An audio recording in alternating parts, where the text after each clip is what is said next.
what am I here for? What is this all about? Obviously it's not school. I suck at school. I've sort of been the worst student, and I've sort of already been the best student, so to speak. And it's not there. It's not in what I wanted to do, because I would have had it by now. So everything for me was very unclear. It was very murky, right? It was a time where I was trying to find myself. I don't know if you guys are there, or you guys have been there, or you guys aren't there yet. But it was a time where I was really, really trying to find my own identity. Like, who was I? Like, was I defined by my achievements? Was I defined by my accomplishments? What was I? Where is my identity? And that was my search for a long time. And this is actually very weird, but I think I grew up in the church, but I never took it seriously. I went to church, and to me it was more like, I'm using this day to spend time with my family. Because I didn't live with my folks, right? That Sunday was the only time I was really able to spend good quality time with my folks. Because we would go to church, and then we would go have lunch after. I had like a dim sum place or whatever. But that was my opportunity to spend time with them and have fellowship with them. Because I still love my folks. And I still wanted to be with them from time to time. And that was my thing. It was this Sunday thing was this Sunday thing. And it was this Sunday morning thing that just kept to itself. I went to church, I came home, and I did my thing. Monday to Saturday, for me, was me. Sunday was more or less like my religious day, right? So my affiliation was always Christian. For me, my religious affiliations were always like, oh, I'm a Christian. I go to church. And that was how I labeled myself, right? I'm a Christian because I go to church. And that was when I started wondering about my faith.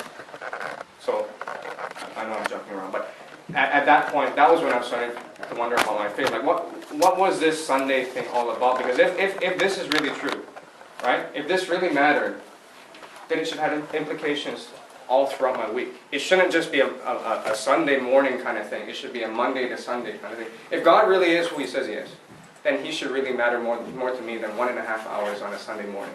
You get what I mean? So I was like, I have two options right now. I can either scrap this because it's just utterly pointless, or I take this really seriously, right? And I take my faith really seriously, and I run as fast as I can after God. And to me, it was like, I really, really, really wanted to just scrap it. Honestly, I just wanted to be like, the heck with this church thing. You know what? I've been doing this for so long. It's a hassle. It's just a hassle, right? Because I have to wake up early. I have to do this, casual kind of meet and greet. I have to be nice to people. It's just, I knew that wasn't who I was, right? I knew that I was putting a different face on Sundays than I did Monday to Saturdays. And I knew that wasn't who I wanted to be, because I wanted to be somebody who was transparent. I wanted to be myself, right? And that was an area where I found I wasn't myself. So that was when I really started to think about faith. And it's funny because when I think back and I tell this story, I would say this is something like God put this desire in my heart. I never go on vacation with my folks. Ever since I came, I don't remember ever going on vacation with them, ever. And this opportunity arrived, I think, in 2006, or 06, 07, where I was able to go to Portland with them for 2 days. And I ended up saying yes. I don't know why, but I said yes. I would say that God really put that desire within me. I was also searching at that time. So that was the stage where I'm sort of coming out of all these different hobbies and starting to explore what it is that I really believed in, what it is that my identity was really situated on, right? So I went on this vacation or this trip with my parents, and I ended up rooming with my grandfather. He doesn't speak a word of English, so obviously it was very awkward. It was like we never talked. We never talked. So I would laze on my bed and be like, this is pointless. This is so dumb. I don't even like shopping. Why am I here? Like, it was so dumb. I don't remember ever buying anything on that trip, and it was supposed to be a shopping trip. You guys ever been to Portland, Oregon? There's all the outlets, like no tax, but you drive all the way there, and the gas costs money. So, anyways. Yeah, to me that was just like so dumb. I don't even know why I'm here. Why did I say yes? I could have been spending this time I don't know, getting level 100 or whatever. Anyways, so I was lazing on my bed during the 2 days, and I was just really out of it. I remember turning, I brought a radio with me, so I just turned radio channels. I remember landing on one clear channel where I could actually hear the music. Every other channel was like fuzzy. So there's this one clear channel when I can actually hear the music very clearly and loudly. It happened to be a Christian channel. I didn't know until God of Wonders came on. So I was like, oh, it's a Christian channel. Why am I listening to a Christian channel? so I changed the channel, but nothing was clear. So I couldn't hear anything other than the Christian channel, which was really frustrating. So anyways, I tuned into this Christian radio station, and I think Portland, Oregon was where God encountered me the first time. It's very ironic. It's very just like miraculous. I would never have planned it, but good thing I'm not God. And there's 2 nights, right? There's one night, the last day of the trip, where I was on my bed and I was listening to this radio station, and I closed my eyes for some reason. This is really odd. Every time I tell this story, I have to like justify it because it sounds really odd. The first thing I see is my cousin, like my male cousin, and he's like smiling with like beaming laughter, and he's Christian, but he's also somebody who's very involved with an organization known as Campus for Christ. Right, so I remember like years ago he would be inviting me to their weekly meetings, or just be like, hey, we're doing this barbecue, hey, we're doing this, I don't know, free food night or whatever stuff they have. And he would invite me every so often, and I would always be like, oh, no, it's okay, I don't like that kind of stuff, right? And then that one time where I just closed my eyes and listened to this Christian radio station, he appeared to me very vividly. It was almost as if I could see him like right in front of me, inviting me out to one of these events. I was like, what the heck? What am I dreaming about? Anyways, it was so weird. It was so weird. And I told him about it, and he's like, cool. So anyways, next morning I told my mom, I was like, the weirdest thing happened to me. My cousin's name is Paulman. Right? I was like, I saw Paulman. Like really, I saw him like almost as if he was standing in front of me, inviting me out to a Campus for Christ meeting gathering. It was so weird. But I slept really well after that. Really weird. Anyways, I don't think about him frequently. I just have to justify that. And, so anyways, that coming semester, or the semester after that, was when I started going back to SFU. I was actually accepted to SFU during the summer, right? So then that following semester, I started going back to SFU. And I started going to this, Campus for Christ thing. I was checking out, whatever. If this is really God, let's see him do something. I think that was in 2007. Yeah. And God really used that semester to transform me. It was crazy. It was just the things that happened during that semester. I was able to see people who took their faith seriously. People who didn't just say that they were Christians and then live a double life, right? People who actually looked like they believed in what they said they believed in. And that really changed my perspective. I was just like, wow, people like you exist. Like you actually want to convert people.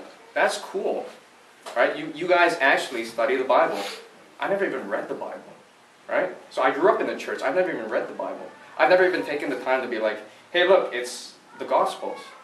I never once took up my Bible and actually wanted to read it until that semester. I was just like, why is it that there's something so different about these people? The way they loved, the way they lived, the way they spoke, everything about them was different. And I wanted to know more. There's something attractive about them that I wanted to know more. And the more I got to know them, the more it was clear to me. These people believe in what they believe because it's not them. It's humanly impossible, no matter how much they tried. And the more I was with them, they were able to tell me why it is that they acted the way they did. They spoke in the way they did. They gave in the way they did. And it's because that Jesus had saved them from their old self. And Jesus had given them a new life to live. And this life that they now have is not theirs, but it is Jesus who lives within them. And to me, that was like, are you guys sure you're not crazy? This Jesus guy, I'm still a bit iffy, right? Like, how am I not just, fooling myself to believe that, this is just mind games or something, right? And that was my question. It's just, it all seemed too good to be true until I went through a week of just utter depression. I don't know if you guys went through depression before, but it's just a killer time when you're just flat on your back. I ate about one meal a day. I slept about 3 hours a night, and the sleep was bad too. It was like I would sleep and then I would have panic attacks during the night. Many times during the night, like several times I would wake up just feeling like my heart was going to explode. Just the way it was pounding and the anxiety I was having is just like I'm going to die. I woke up feeling like I'm going to die. I don't know what I needed to do, but I needed to do something or else I was going to die. And that was what I was going through for a whole week. I was just like, I'm going to die. Or even in my waking hours, I'd be, for some reason, just very suicidal in my thinking. Like this life is pointless. This life is meaningless. Might as well just end it. It's pointless kind of thing. So a full week of that, right? And to go along with that, I was also sick. So I think I had a 109-degree fever, something like that. So it was like everything combined into one. Also, I had bronchitis. So bronchitis, 109-degree fever, and depression, which is not a good combination at all. At the end of it though, for some reason, I can't explain these. It's just, I don't know how I did it, but for some reason I wanted to listen to a sermon. I've never want to listen to sermons. Never. I've emphasized never. When I am at church, when I was at church, I fell asleep during the sermons. Every single stinking time. But for some reason, I really wanted to listen to a sermon. So I knew my aunt had a lot of sermons, had a collection or collections of sermons. And I took one about knowing God's love. And the teaching was based on the parable of the prodigal son. Right? And so this pastor went through the teaching of the parable of the prodigal son. And I remember watching that sermon, and that killed me. That was what changed me. It was that sermon that changed my whole perspective on what my life was to be lived for. And that sermon was when God, I would say, spoke to me and changed my heart. I've listened to this sermon. I've heard about the prodigal many times. If you grew up in the church, you know this story by heart. You know about the two sons, you know about the stinking one son who went to go squander his living away on prostitutes and whatever, and he comes back. But that one time when I heard the way it was preached, it was like God was saying, you are the son, you are the prodigal that ran away from me. But I've been waiting for you ever since, and I'm still waiting for you. Have you made up your mind to come back home? And that was what killed me, because I saw God as the Father who was waiting for my return, right? So, after that, I was just broken. I was like, you know what? At this point, I don't really have a choice. It's just, what else can I do? What else can go wrong, right? So I told God, if you are who you say you are, just do a work, right? Just change my heart, because I know I can't change myself. I've tried. There's something within me that wants so much more of other stuff that I know I can't have. And even if I had them, I would be unsatisfied. I told God, I'm willing to just give up my life for you. If you are real, I'm willing to just give up and live the way that you asked me to, right? And I saw, it was as if, like I felt a sense of fatherly love kind of thing. I've never really had a father, right? Because he left and my mom got remarried when I was 16. But that one time it felt like God loved me so clearly